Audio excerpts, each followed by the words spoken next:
Hello, and welcome to B-Movie Dreamer. My name is Paul, and I am your host and creator of this program. B-Movie Dreamer is my amateur, and I can't stress this enough, behind-the-scenes look at some of my own amateur movies. I've always liked to tell people that you've heard of low-budget movies. Well, I make no-budget movies. In a nutshell, what I like to do is write scripts, build props, and try to shoot movies. Again, this is very completely amateur, and my friends and some of my family thought, you know what, regardless of my stature in this filmmaking business, so to speak, even though it's just for fun, they thought it might be fun to show everybody a look behind the scenes of even something as amateur as what it is that I try to do here. I've had help over the years. My cousin Gary and Greg, they've helped me with the whole filmmaking process, as well as my good friend Doug. I've also had many other friends and some relatives participate as actors. Tend to need that as well. It's a very important part of it, and they don't get paid. I'm not making any money. I don't get paid, but you know, we're all trying to have fun together with this. At the moment, I'm doing this by myself for various reasons, and it's going to take longer. It's going to be more difficult, yes. But the important thing is that filmmaking is my passion, so it's okay. Perhaps help will find me along the way.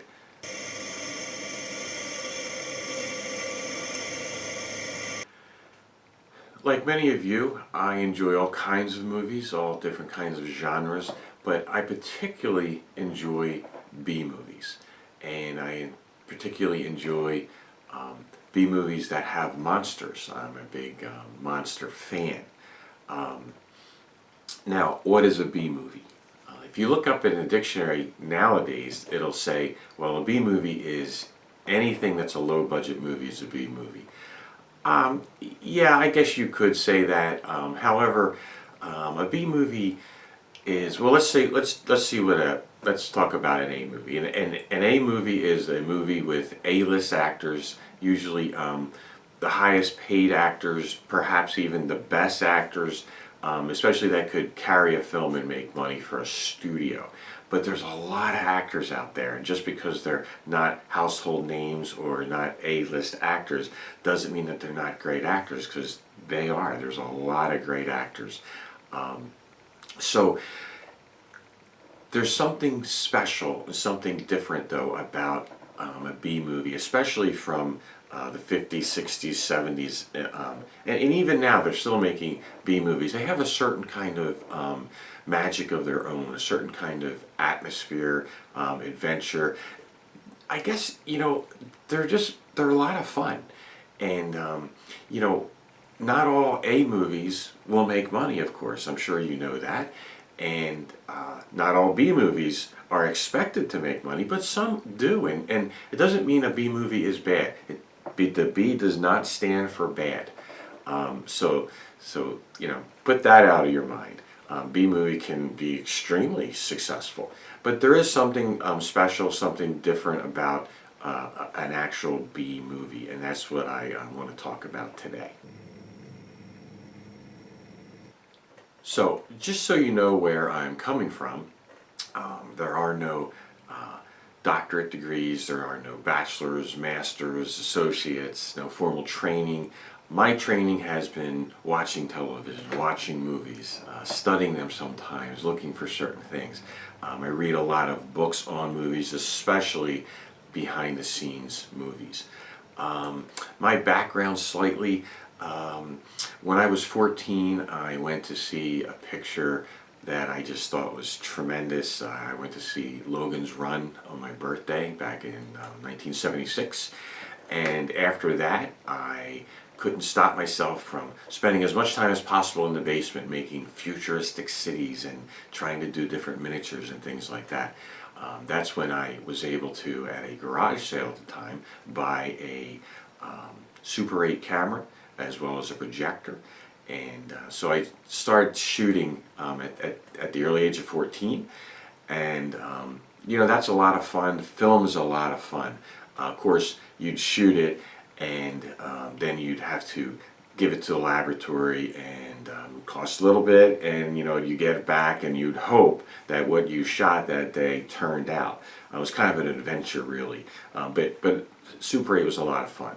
And then as got a little older, technology started to change a little bit. They came out with the VHS, and we tried that camera, and that whole process basically. And then we went to camcorders, and let's see, I used I guess digital high 8. Also now what I'm using today, for instance, example, is a camcorder, but it uses the memory cards. So it's come a long way, and it's going to continue probably to come a long way. The important part I want to tell you about what I try to do is it's very important for me to be completely original. Originality is everything. Not only with just the story, as I can sit. That's probably my strength. I can sit down and come up with a good story, a B story perhaps, but fun, a good story. Now, so I don't use somebody else's prop. I may take somebody else's old prop or a model of something and maybe change it and make it my own. You've heard of probably kit bashing. A lot of miniature work, spaceship models get made that way. Experimenting in blue screen. The computer is what you edit with these days, and I am terrible at the computer. It probably takes me the longest to edit because I can't seem to grasp it. With Super 8 you had film, and you could cut it physically with your hands and take this piece out and put this piece in, but those days are kind of behind me, at least financially. So anyway, even the soundtrack, I get somebody to come in, and we talk about what I'm showing them and what kind of music I think I might want here, and they go ahead and write it, and then they go ahead and produce it. A guy named Cameron does that for me, and he's been very good at it.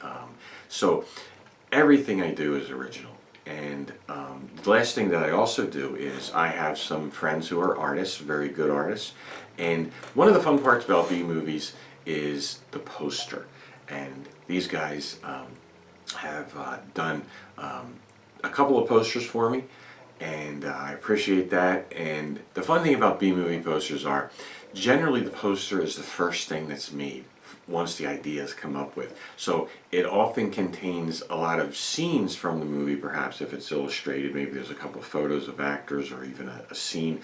But the neat thing about it is that sometimes there are even things on the poster that aren't in the movie, but it makes it look cool. Maybe it was supposed to be in the movie but didn't quite make it, but they leave it into the poster. So it's all kind of neat that way. So people often ask me, well, why don't you do this for a living? Why didn't you do that for a living? Well, I wanted to, but sometimes life doesn't work that way, and I was not able to go to film school, or even, I'm on the East Coast, so the West Coast was where it was happening, especially then. Things do happen in a lot more different places now, but mostly back then, not so much. I got married, kids, the mortgage, the whole bit. So would I have absolutely loved to have done this for a living? Sure. Did it happen? No, not really. But that's okay. That gives me the opportunity to do this whenever I get a chance. So I have hundreds of hours over these years of test footage, I've tried to do a few things. They don't work. You know, it's all, a lot of it's trial and error. But in the last several years, we have managed to come up with 2 short films. I'll just briefly tell you about that.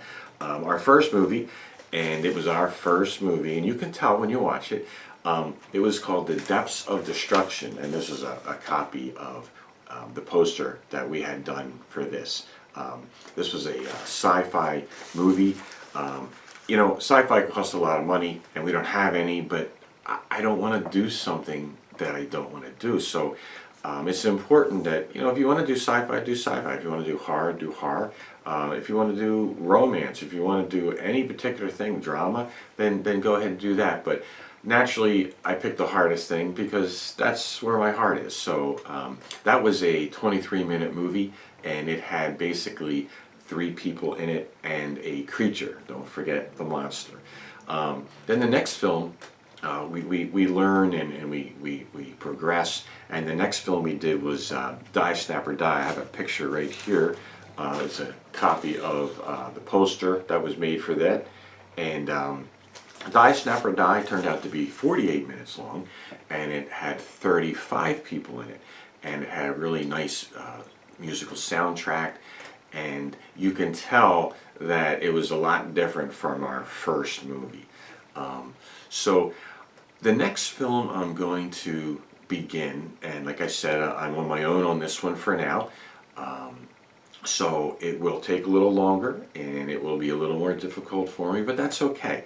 And I thought, well, behind the scenes footage is usually collected from shots after a movie is finished. They go back and they look at something, or perhaps maybe somebody was filming behind the scenes when they did it. I don't have that capability.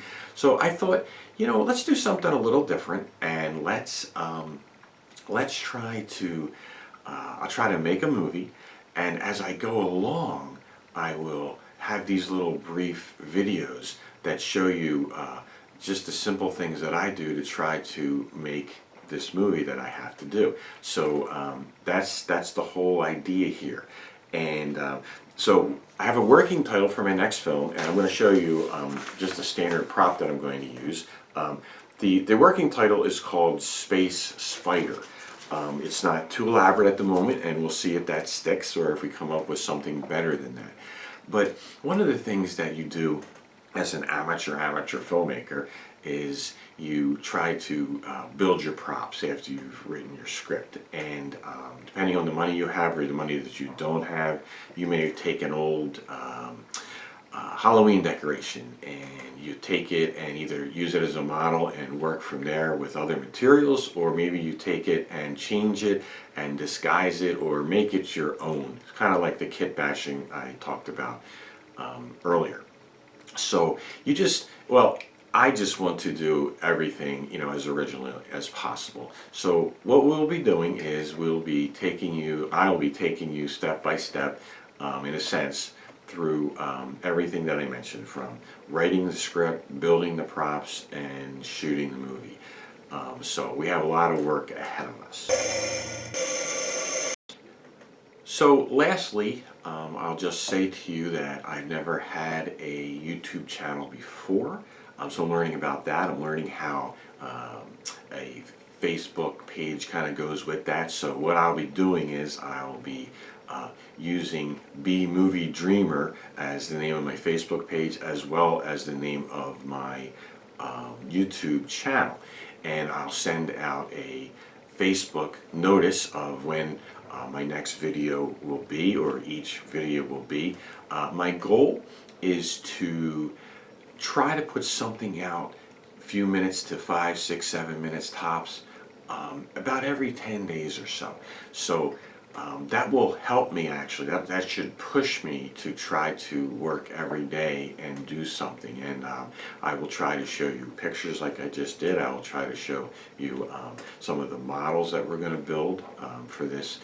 By the way, Space Spider is going to be a slightly futuristic film, kind of a sci-fi thriller type thing. It'll take most of it will take place on Earth, but we will have some space shots, and hopefully they will turn out well, and I'll show you how I build the spacecraft, and a little bit of what I know of blue screen, which of course you may already know, but you can easily find out yourself also. Google seems to have everything.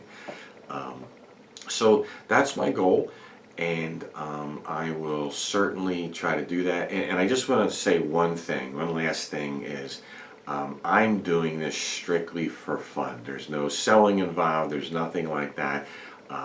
Perhaps if this is something you're interested in, whether you're much more advanced than I am, or you're just like me, or maybe even just starting out, hopefully you'll find this enjoyable, and I will see you next time. Thanks. Bye.